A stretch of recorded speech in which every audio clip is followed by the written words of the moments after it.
मोदी जी की रैली के अंदर विशाल भीड़, अपार भीड़, पूरे बंगाल की जनता। देश का किसान हमारा रोड के ऊपर है, 100 दिन से भी ऊपर हो गए। मोदी जी 1 साल से बिल में छुपे हुए थे, अब बिल से बाहर निकलने का समय आ गया है। अब इनको दबा के जुमले छोड़ने का टाइम आ गया। आज बंगाल के अंदर डंका पीट देना है, जुमलों की बौछार कर देनी है। नरेंद्र मोदी ने इतना जुमला छोड़ेंगे कि सामने वाला लपेट भी नहीं पाएगा। पतंग की तरह, पतंग का मांझा समझते हैं ना, लपेटते हैं। तो मोदी जी जुमला छोड़ छोड़ के जनता पक चुकी है। सोना बंगला बनाएंगे, सोना बंगाल। तो 15-15 लाख का जुमला था, तो ये भी बंगाल में जाके कह दो कि ये भी मैं जुमला छोड़ रहा हूं सोना बंगला का।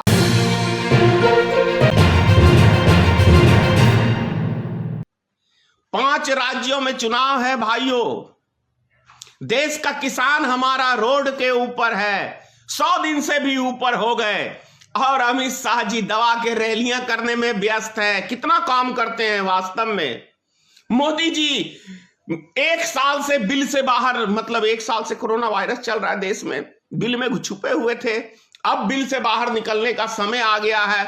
अब इनको दबा के जुमले छोड़ने का टाइम आ गया। आज संडे है, 7 मार्च है। आज बंगाल के अंदर डंका पीट देना है, जुमलों की बौछार कर देनी है। नरेंद्र मोदी ने इतना जुमला छोड़ेंगे कि सामने वाला लपेट भी नहीं पाएगा। पतंग की तरह, पतंग का मांझा समझते हैं ना, लपेटते हैं। तो मोदी जी जुमला छोड़ छोड़ के जनता पक चुकी है। और ये दावा किया जा रहा है, ये दावा किया जा रहा है कि 20 लाख 25 लाख पब्लिक आएगा। मोदी जी 20 लाख 25 लाख यदि पब्लिक आपका भाषण सुनने अब आएगा, तो इसका मतलब है कि देश में कितनी बड़ी बेरोजगारी है। क्योंकि रैली के अंदर क्यों लोग जाते हैं, ये देश का एक एक नागरिक जानता है। एक एक नागरिक जानता है। 200 रुपए, 300 रुपए, 500 रुपए बेरोजगारी है। क्या करेगा देश का जनता। चलो भाई, बेरोजगारी है, जो हाथ लग जाए। उसके बाद तो मीडिया में दिखना ही है कि मोदी जी की रैली के अंदर विशाल भीड़, अपार भीड़, पूरे बंगाल की जनता। नमो नमो। मोदी जी, अरे भाई, देश की मीडिया, गोदी मीडिया, क्यों अपना स्तर इतना गिरा रहे हो।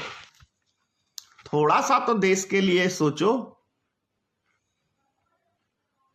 कुछ नहीं मिलने वाला, चाहे बंगाल जीत लो, चाहे जो राज्य जीत लो। देश की जनता को मोदी सरकार से कुछ नहीं मिलने वाला। मिलेगा तो एक शानदार महंगाई। अब जैसे देख लो, 8-9 महीने बाद रेलवे का प्लेटफॉर्म खुला, तो मोदी जी ने एक तोहफा दिया। क्या मोदी सरकार ने तोहफा दिया? 10 रुपए का प्लेटफॉर्म अब 30 रुपए में मिलने लगा, यानी कि सीधे 3 गुना। 200% की बढ़ोतरी, 200% की बढ़ोतरी आपको कर दिया रेलवे पे। तो यही अगर देश का विकास है, जनता का विकास है, तो मैं क्या कह सकता हूं। वैसे भक्तों को ये बातें समझ में नहीं आएंगी। भक्तों को ये बातें समझ में नहीं आएंगी। समझ में तो जब आएगा जब हाथ में कटोरा मोदी जी सबको थमा देंगे। वो जो बोलते थे ना कि 35 साल 40 साल में भीख मांगा हूं, तो मोदी जी ये प्रतिज्ञा करके आए हुए हैं कि देश के एक एक नागरिक को वो कटोरा में थमा दूंगा। देश का नागरिक भीख मांगेगा। और वैसे भी इस देश में मोदी की सरकार है कहां। आपको लगता है कि मोदी चला रहे हैं इस देश को? इस देश को तो अडानी और मुकेश अंबानी चला रहे हैं। नहीं लग रहा आपको? और जब भारत सरकार का किसी चीज पे नियंत्रण ही नहीं रह गया है, तो ये चुनाव पुनाव की आवश्यकता क्या है। और मोदी जी को भी प्रधानमंत्री तो अब अडानी और मुकेश अंबानी को होना चाहिए देश का। मोदी जी तो खामे खाए झुंझुना बजाए फिरते हैं। और अमित शाह क्या है, कुछ है? बताइए आप लोग, क्या पावर है? डीजल पेट्रोल पे ये किसी चीज का नियंत्रण नहीं रख सकते। भ्रष्टाचार के ऊपर इनका नियंत्रण नहीं है, काले धन के ऊपर इनका नियंत्रण नहीं है, महंगाई पे इनका नियंत्रण नहीं है। तो फिर जुमला क्या छोड़ने गए हैं बंगाल में आज जाएंगे मोदी जी? बताइए, उस जुमले से देश की जनता को क्या फायदा होने वाला है? सोना सोना बंगला बनाएंगे, सोना बंगाल, सोना बंगाल। अभी पीछे बोल रहे थे अमित शाह जी सोना बंगाल। अरे भैया, देश वो जो पीछे आपने कहा था कि 15-15 लाख का जुमला था, तो ये भी बंगाल में जाके कह दो कि अरे भैया एक बारी चुनाव से पहले बोल दो कि ये भी मैं जुमला छोड़ रहा हूं सोना बंगला का। वैसे बंगाल के लोग बहुत होशियार हैं, इतनी जल्दी आपके झांसे में आने वाले नहीं हैं।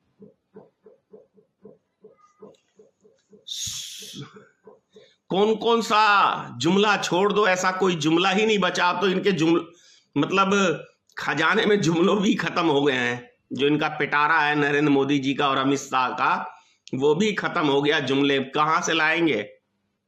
और देश की जनता भी समझ गई है, एक एक जनता समझ रही है कि भैया ये जुमले पुमले से देश और हमारे बाल बच्चों का भविष्य तय नहीं होने वाला। 942 रुपए सिलेंडर है, ये भी बात एक बारी मोदी जी बोल दे कि देखो हमने कितना बड़ा कमाल किया है, हम गैस सिलेंडर आपको फ्री में पकड़ा के और उसके बाद आपका कैसे लूट रहे देख लो भाई। आखिर सोचने की बात है कि हमारा देश 15 देशों को डीजल और पेट्रोल बेचता है और अपने ही देश के अंदर वो बेतहाशा लूटता है देश की जनता को। ये सोचने का विषय है। लेकिन फिर भी भारत सरकार का खजाना खाली है। क्यों? सोचने का विषय है। उससे भी बड़ी बात क्या है कि ये दैनिक भास्कर का पूरा पेज है आज।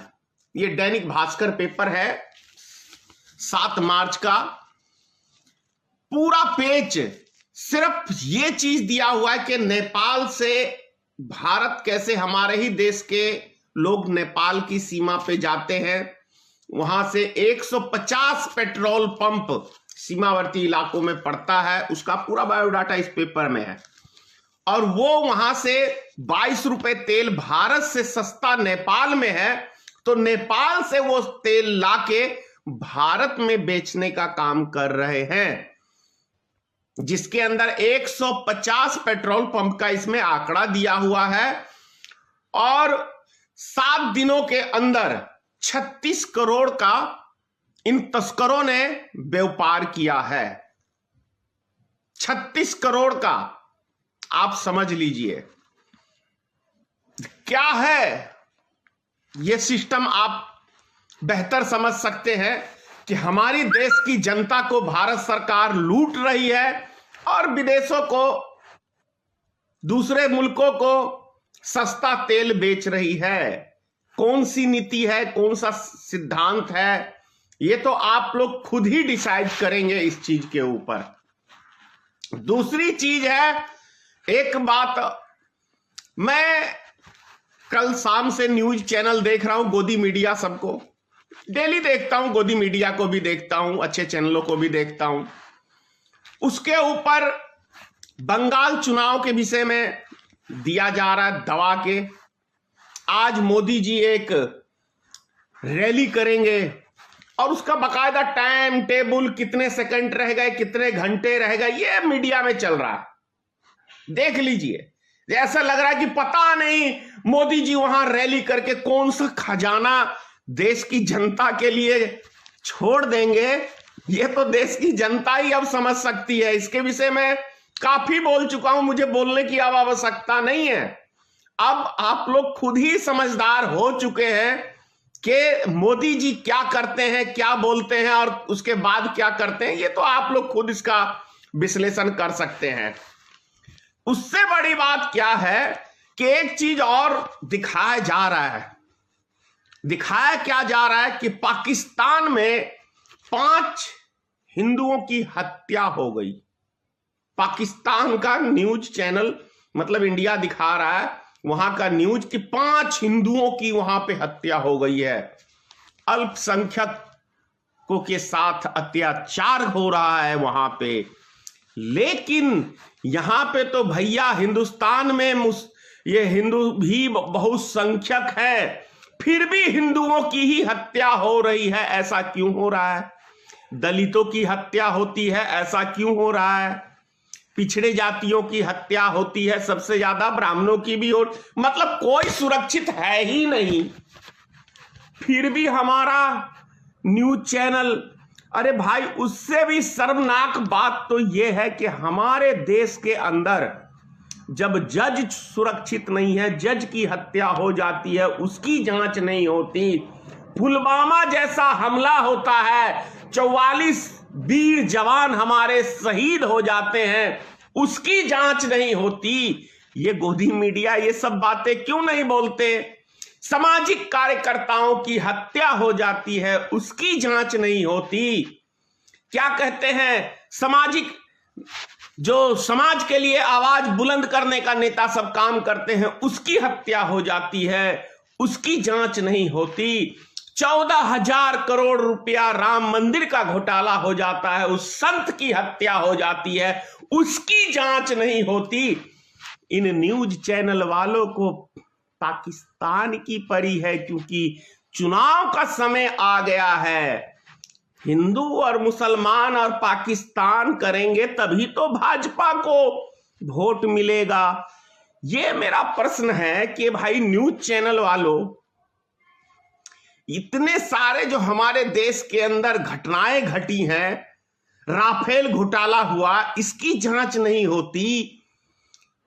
व्यापम घोटाला हुआ, इसकी जांच नहीं होती। बिहार के अंदर मुजफ्फरपुर में 34 बच्चियों की, छोटी छोटी बच्चियों का बलात्कार होता है, उनकी हत्याएं हो जाती हैं, उसकी जांच नहीं होती। इस विषय पे कौन बात करेगा? क्या ये मुद्दा पाकिस्तान का चैनल उठाएगा? मेरा प्रश्न है ये। आप लोग खुद समझदार हैं, क्या इन मुद्दों को पाकिस्तान का चैनल उठाएगा, या नेपाल का चैनल उठाएगा, कि बांग्लादेश का उठाएगा, कि अमेरिका इंग्लैंड का उठाएगा? ये यहां के न्यूज चैनलों का काम है ना। मुझे तो लगता है कि अब ये जो क्या कहते हैं, आप देख रहे हैं दैनिक भास्कर में ये पूरे पन्ने का जो पेज आज डीजल पेट्रोल पे है, मुझे तो ऐसा लगता है कि कहीं इस वहां से पेपर वाले को भी भारत सरकार विज्ञापन देना ना बंद कर दे, क्योंकि ये डराते हैं। अगर इनके खिलाफ कुछ छप गया तो ये डराते हैं मीडिया को पूरा क्लच में रखे हुए हैं। हल्का फुल्का भी इधर उधर किया तो विज्ञापन बंद कर दो।